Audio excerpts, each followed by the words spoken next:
दोस्तों, अगर आप एक सैलरीड पर्सन है, सैलरीड एम्प्लॉय है, तो उस केस में आप सभी जल्द से जल्द अपना ईमेल आईडी ज़रूर चेक करिए।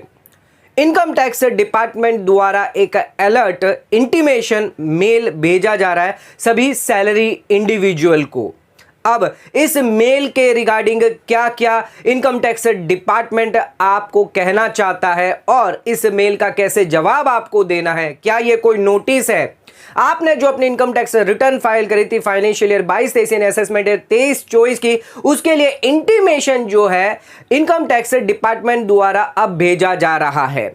यानी कि अगर आपने इनकम टैक्स रिटर्न फाइल करते वक्त कुछ ऐसी गलतियां करिए, कुछ गलत क्लेम ले लिए, डिडक्शन ले लिए, उसके रिगार्डिंग इनकम टैक्स डिपार्टमेंट जो है वो आपको वार्न कर रहा है। आइए जानते हैं क्या है पूरा मेल, क्या है पूरा अलर्ट इनकम टैक्स डिपार्टमेंट द्वारा, इसका रेस्पॉन्स आपको कैसे करना है। अब अगर आपने इनकम टैक्स रिटर्न तो फाइल कर दी, लेकिन आपने अगर जो गलतियां करी है जो इनकम टैक्स डिपार्टमेंट की नजर में आ रही है, तो उसको कैसे आप सुधार सकते हैं, जानते हैं आज के इस वीडियो के अंदर। चैनल पे नए तो सब्सक्राइब कर लीजिए और बेल आइकन पे नोटिफिकेशन पे क्लिक कर लीजिए ताकि आपको आने वाले सभी नोटिफिकेशन रिगार्डिंग हमारे वीडियो से रेगुलरली मिलते रहें। दोस्तों आइए स्टार्ट करते अपने वीडियो को बिना देरी करते हुए।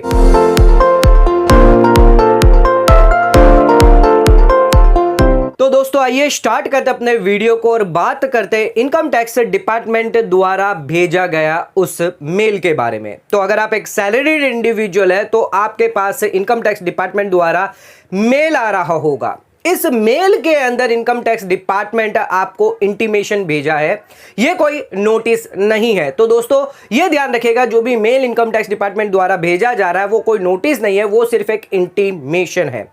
अब इस इंटीमेशन के थ्रू इनकम टैक्स डिपार्टमेंट आपको अलर्ट रहने की कोशिश कर रहा है कि आप अलर्ट हो जाइए। जो भी आपने क्लेम किए हैं डिडक्शंस, वो आपके मैच नहीं कर रहे हैं जो भी आपके एम्प्लॉयर ने सबमिट किया था फॉर्म 16।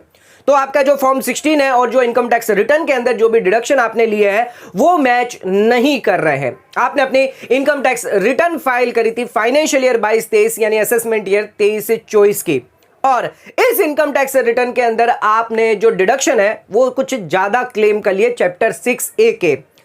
वो डिडक्शन आपने अपने एम्प्लॉयर को डिक्लेयर नहीं करे और जिस वजह से ना ही वो एआईएस के अंदर रिफ्लेक्ट हो रहे हैं और ना ही वो फॉर्म 16 के अंदर रिफ्लेक्ट हो रहे हैं टीडीएस रिटर्न के अंदर। अब इनकम टैक्स डिपार्टमेंट आपकी रिटर्न की प्रोसेस कर रहा था, लेकिन इनकम टैक्स डिपार्टमेंट ने एक रिस्क मैनेजमेंट प्रोसेस एक जो की है वो लगा के रखी है। अब इस रिस्क मैनेजमेंट प्रोसेस से यह आइडेंटिफाई हुआ है कि आपने हायर डिडक्शन क्लेम किए हैं। हो सकता है आपने सेक्शन 80C के डिडक्शन क्लेम कर लिए, life insurance policy, fixed deposit आपने करवाई हो, सीनियर सिटीजन सेविंग स्कीम के अंदर निवेश किया हो, या फिर रिपेमेंट किया हो हाउसिंग लोन का, या इसके अलावा कोई पोस्ट ऑफिस में डिपॉजिट करिए। तो ये सभी डिडक्शन जो 1.5 लाख की आपने छूट ले ली, लेकिन ये डिडक्शन आपने अपने एम्प्लॉयर को डिक्लेयर नहीं करे, लेकिन आपने अपने इनकम टैक्स रिटर्न फाइल करते वक्त ये डिडक्शन क्लेम कर लिए। या सेक्शन 80D की बात करें तो मेडिक्लेम आपने क्लियर कर लिया जो आपने अपने एम्प्लॉयर को नहीं शो किया, या फिर आपने डोनेशन जो है वो क्लेम कर लिया 80G के हिसाब से, या आपने कोई अदर डिडक्शन क्लेम कर लिया चैप्टर 6A के, वो आपने क्लेम कर लिए हैं, जिस वजह से जो डिडक्शन आपने क्लेम किए वो आपने अपने एम्प्लॉयर को डिक्लेयर नहीं किए थे और एम्प्लॉयर ने बिना उस डिडक्शन के आपको फॉर्म 16 जो है वो भर दिया था और आपको जमा किया था। सरकार के पास उस फॉर्म 16 की डिटेल है और जो एआईएस के अंदर भी रिफ्लेक्ट हो रही है। अब इनकम टैक्स डिपार्टमेंट ये चाहता है कि जो भी आपने डिडक्शन लिए, जो भी आपने क्लेम लिया है, जो भी डिडक्शन लिया है, अगर कोई ओमिशन अगर आपसे हो गया है इनकम टैक्स रिटर्न फाइल करते वक्त, तो अब इन क्लेम का हमें कंफर्मेशन चाहिए।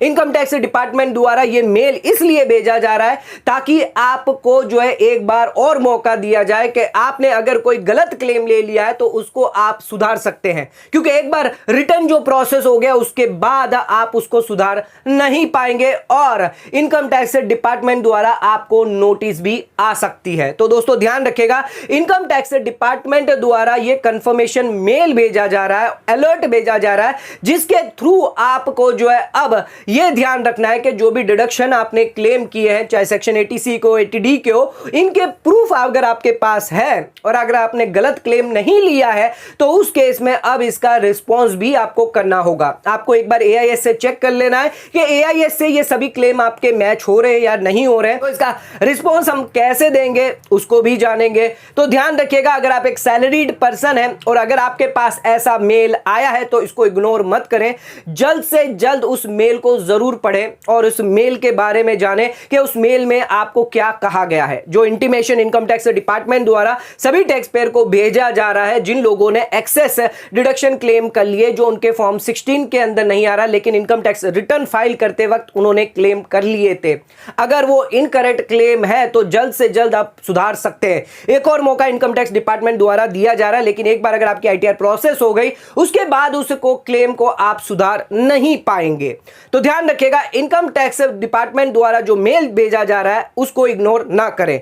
आइए दोस्तों, अब जानते हैं कि इसका रिस्पॉन्स आपको कैसे करना है। इनकम टैक्स पोर्टल पर जाकर कैसे इसको सुधार सकते हैं, अगर आपका सही क्लेम है तो उसका कैसे जवाब देना है, और अगर आपने गलती से गलत जगह पर क्लेम ले लिया या गलत डिडक्शन ले लिया है तो उसको कैसे आप सुधार सकते हैं, जिसके बारे में जानते हैं आगे। अब जानते हैं कैसे इस मेल का, इस कंफर्मेशन अलर्ट का हमें रिस्पॉन्स करना है। एक इंपॉर्टेंट चीज और हम इसमें बताते हैं कि जो भी रिफंड के केसेस है उन्हीं को ये मेल आ रहा है, यानी उनसे जो रिफंड आपका बढ़ रहा है क्योंकि गलत डिडक्शन इनकम टैक्स डिपार्टमेंट की नजर में लग रहा है, जिस वजह से रिफंड आपका बढ़ रहा है, जिस वजह से ये मेल आपको भेजा जा रहा है। अब इसका रिस्पॉन्स आपको कैसे करना है, जिसके लिए इनकम टैक्स पोर्टल पर जाकर आपको लॉग इन कर लेना है। पेंडिंग एक्शन के अंदर वर्क लिस्ट के अंदर आपको रिस्पॉन्स सबमिट करना है जो भी रिफंड क्लेम किया गया है, यानी इसका रिस्पॉन्स सबमिट करना है, जिसके लिए दो ऑप्शन दिए जाएंगे। पहला ऑप्शन ये होगा कि जो भी रिफंड आपने क्लेम किया इनकम टैक्स रिटर्न के अंदर वो आपका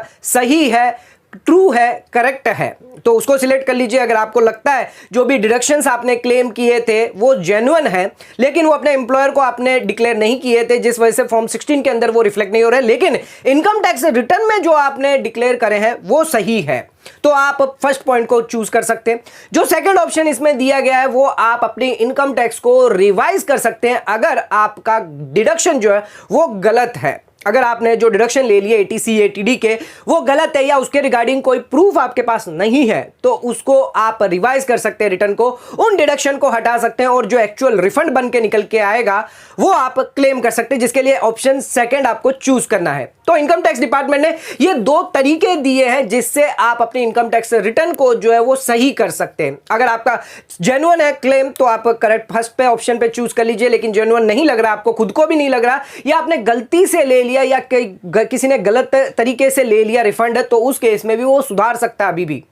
तो वेरीफाई कर लीजिए एक बार अपने क्लेम को, जो भी रिफंड आपका निकल के आ रहा है इसका समय जो है वो 30 दिन का दिया गया है, यानी जिस दिन से आपको इंटीमेशन आया है उसके 30 दिन के अंदर अंदर इसका रिस्पॉन्स आपको देना है। करेक्ट है तो करेक्ट दे दीजिए, और अगर आपको लगता है आपके जो क्लेम है वो सही नहीं है तो उस केस में आप अपने इनकम टैक्स रिटर्न को जो वो रिवाइज करके अपना सही क्लेम जो है कर सकते हैं। इसके बाद आपकी ITR जो वो प्रोसेस हो जाएगी और आपको जो रिफंड है वो आपके बैंक अकाउंट में भेज दिया जाएगा। तो कुछ केसेस जो है रुके हुए हैं ITR प्रोसेस के लिए वो इस वजह से भी रुके हुए हैं। तो दोस्तों ध्यान रखिएगा कि इनकम टैक्स डिपार्टमेंट द्वारा अगर आपको कोई ऐसा इंटीमेशन आता है, अगर आप एक सैलरीड पर्सन है, अगर आपका रिफंड क्लेम निकल के आ रहा है फाइनेंशियल ईयर 22-23 असेसमेंट ईयर 23-24 के लिए, तो उस केस में अगर आपका फॉर्म 16 या AIS के अंदर अगर आप देखेंगे और जो ITR के अंदर अगर आपने जो डिडक्शन है ज्यादा क्लेम कर लिए तो उसको सुधारने का आखिरी मौका इनकम टैक्स डिपार्टमेंट आपको दे रहा है इस मेल के थ्रू, और आप इसको सुधार कर जो है सही रिफंड क्लेम करके अपने नोटिस से आप बच सकते हैं। तो दोस्तों आज का वीडियो यहीं खत्म करते हैं। वीडियो पसंद आए चैनल को लाइक और सब्सक्राइब जरूर करिएगा, ज्यादा शेयर जरूर करिएगा। धन्यवाद।